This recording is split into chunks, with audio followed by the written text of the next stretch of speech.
To my mind, if you only took away one thing from the hearing today, it was this next exchange between Jack Smith and a Vermont congresswoman named Becca Balint.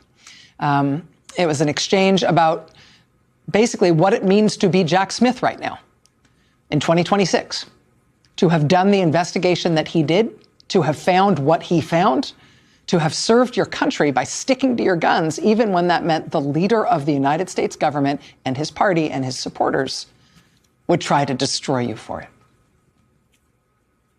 Trump has said that you, Mr. Smith, should be investigated and put in prison. He called you a disgrace to humanity, a radical left Marxist, a criminal. In fact, Trump has used the words deranged Jack Smith 185 times on Truth Social. How do you think that these statements have impacted you, your staff, and your investigation? With respect to me, I think the statements are meant to intimidate me. I will not be intimidated. I think these statements are also made as a warning to others what will happen if they stand up. And I am, as I say, I'm not going to be intimidated. We did our work pursuant to department policy. We followed the facts and we followed the law, and that process resulted in proof beyond a reasonable doubt that he committed serious crimes. I'm not going to pretend that didn't happen because he's threatening me. And Mr. Smith, do you believe that President Trump's Department of Justice will find some way to indict you? I believe that they will do everything in their power to do that because they've been ordered to by the president. Jack Smith, I will not be intimidated. I'm not going to pretend those serious crimes didn't happen just because he's threatening me. As I said before, I will not be intimidated. Nicole Wallace, what did you take from this hearing today? Well, what I took from my own reaction was that this was so extraordinary.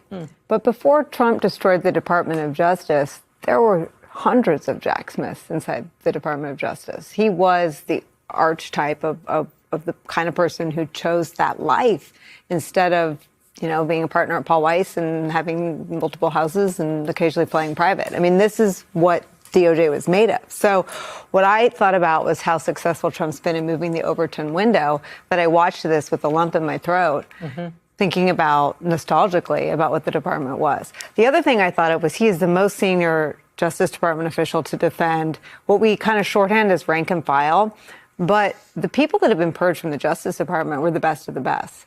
The most senior prosecutors, the most senior FBI agents who have been pilloried reputationally, threatened legally, face death threats, by and large, if they've been named and outed and smeared in the right-wing press. And they have hollowed out the Department of Justice. Merrick Garland hasn't defended those people. Lisa Monaco hasn't defended those people. Joe Biden hasn't defended those people. Today, Jack Smith, right after that clip you played, described the real danger in the threats and efforts to intimidate him to his team. And he really defended the integrity of the work they did. And I think some of what sinks in when you watch this is that we're all here today because this is extraordinary.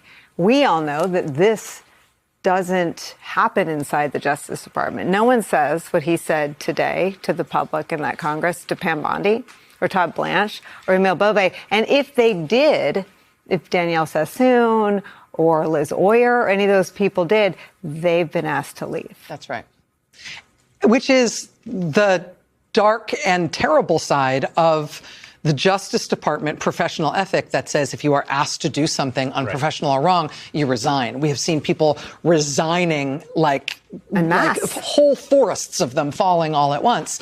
And what it means is that the Justice Department, as you say, doesn't have those folks in it anymore. That's right. And what is so, I think, painful about this is not that just Jack Smith's work that he did on behalf of not a president, not a party, but on behalf of the country. Yeah. He worked for the country. He was a taxpayer-funded prosecutor who came out of a different post to do this extraordinary job at a point in time when there was literally nothing to be gained. And as he stated at the end, he faces threats and harm, and he's all but certain he will be indicted. They will attempt to prosecute him because Donald Trump wants them to.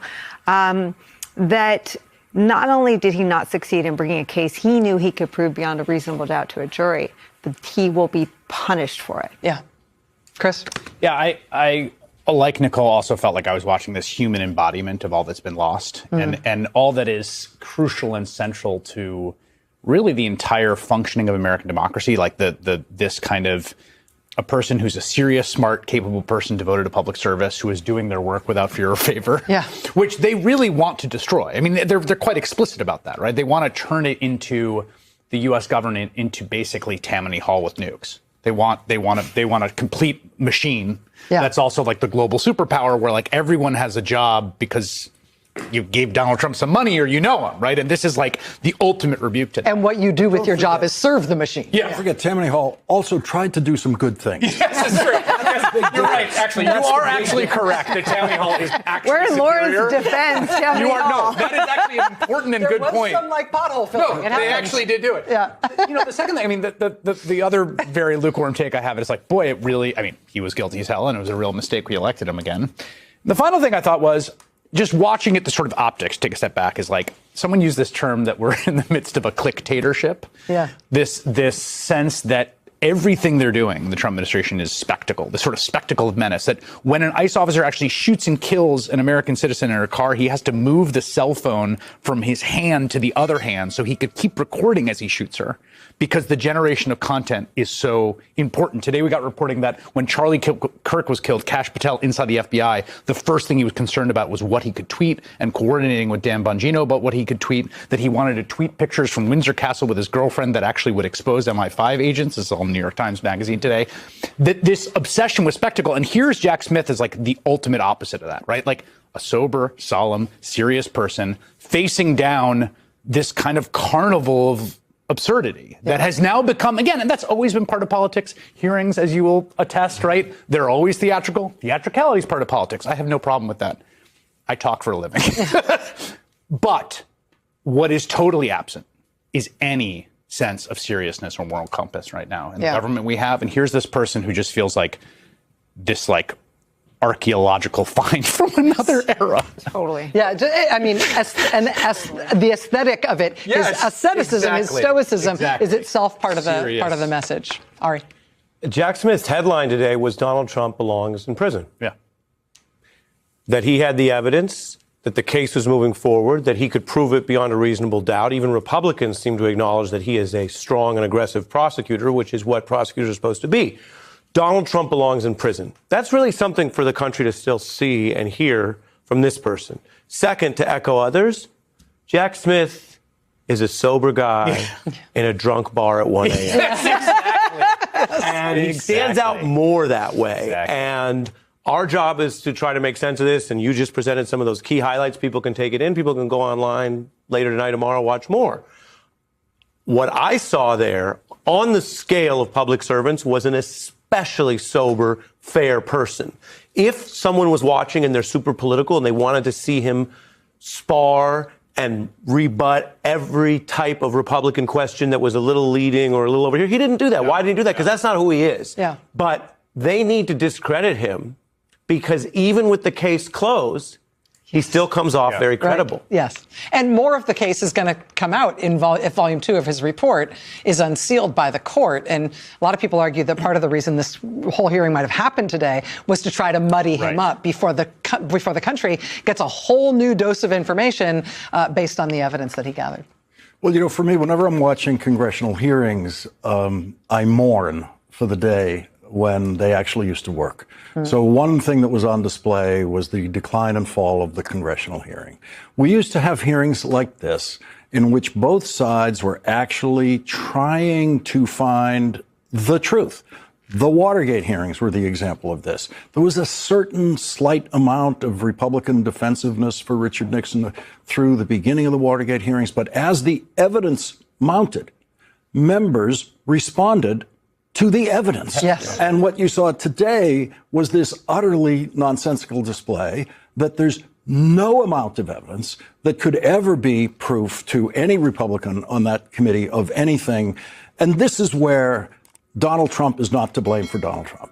There could be no Donald Trump without those people. Those are the people, the Republicans in Congress. They are the people who gave this country Donald Trump. They are the people who decided we're not just going to tolerate him. We are going to try to become him. And so what you saw today were Donald Trump's best students in Trumpian lying. They just think they can go into a committee hearing and lie and lie and lie.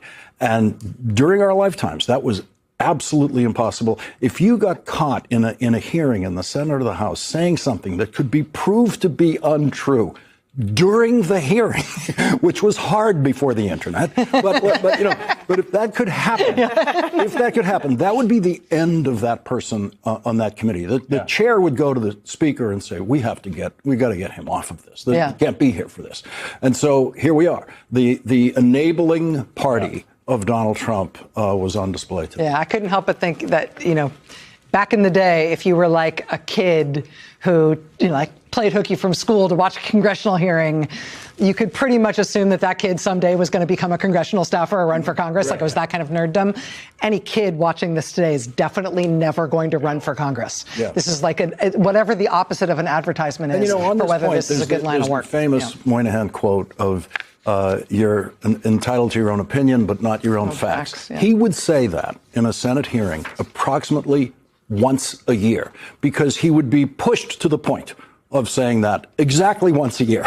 That's how much we accepted the same facts and then argued off of the same facts in those days. Hi guys, welcome back to my channel. I hope you are doing great wherever you are watching us from. So the hearing started like any other political spectacle. Camera rolling, politician performing, social media already picking side before a single word was said. But then Jack Smith spoke calm, direct, almost emotionless, and suddenly the room felt different. Because this wasn't just another argument between Democrats and Republicans anymore. This felt like watching somebody stand in the middle of a storm, knowing the storm was aimed directly at you. Congresswoman Baker Balint brought up something that shocked a lot of people. She pointed out that Trump had publicly attacked Jack Smith over 185 times online, constantly calling him deranged, mocking him, and demanding punishment against him. Most people in that situation would probably try to soften their language or back away quietly, but Smith didn't. Instead, he looked straight ahead and said the attacks were meant to intimidate him and that he would not be intimidated. That moment changed the entire atmosphere of the hearing, because whether people support Trump or hate him, hearing a former special counselor openly said he expects to be criminally persecuted simply because the president wants revenge sound like less like normal politics and more like something from a country Americans usually criticize on TV. And then the statement that really froze the room. Smith said they followed the facts, followed the law, and that the investigation produced proof beyond a reasonable doubt that serious crimes had been committed. He basically told Congress, I'm not going to pretend none of this happened just because I'm being threatened. That's what made the hearing feel bigger than just Trump. The real tension underneath everything was about whether institution in America still matters at all, whether law still applies the same way when power gets involved, whether public servants are supposed to investigate facts or simply protect who is in charge. The commentators covering the hearing sounded almost stunned watching him testify. Not because Jack Smith was emotional or dramatic. Honestly, he was the opposite. He sounded old school, like somebody from an early version of Washington where persecutors cared more about evidence than party loyalty. One analyst even described watching him like an archaeological artifact from another era. And that line hit hard because it explains the mood perfectly. The discussion kept returning to how much the Department of Justice has changed. According to the analyst, many experienced prosecutors, investigators, and career officials has either resigned, been pushed out, or replaced by political loyalists over the years. They describe the DOJ not as an independent institute anymore, but as something increasingly shaped by fear, loyalty tests, and retaliation. That's why this hearing felt so uncomfortable for a lot of people watching. Not because there was yelling, not because of the partisan fighting, but because Smith sounded completely convinced about what he investigated, while also sounding completely convinced there could be consequences simply for doing his job. At one point, Republicans on the committees tried to turn the hearing into chaos, interruption, accusation, and political theater. But the more dramatic the room became, the calmer Smith appeared. And honestly, that contrast may have made his testimony even more powerful. Because the hearing accidentally exposed something bigger happening in American politics right now.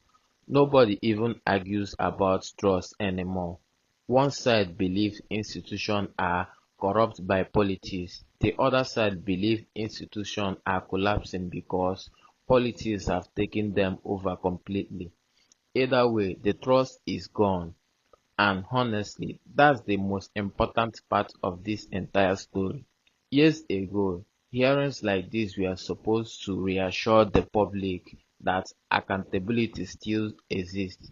Now, they mostly remind people how divided everything has become. By the end of the testimony, it didn't feel like America was watching a political hearing. It feels like America was watching two complete different versions of reality fighting each other in real time. One side sees Jack Smith as a dangerous political operative. The other sees him as one of the last people willing to stand up to power regardless of consequences. And somewhere in the middle of all that noise is a country trying to figure out whether truth still matters more than loyalty. Anyway guys, what do you think about this video? Drop your thoughts in the comments and don't forget to subscribe to my channel, like and share the video to help the channel out. See you in my next video. For now, peace.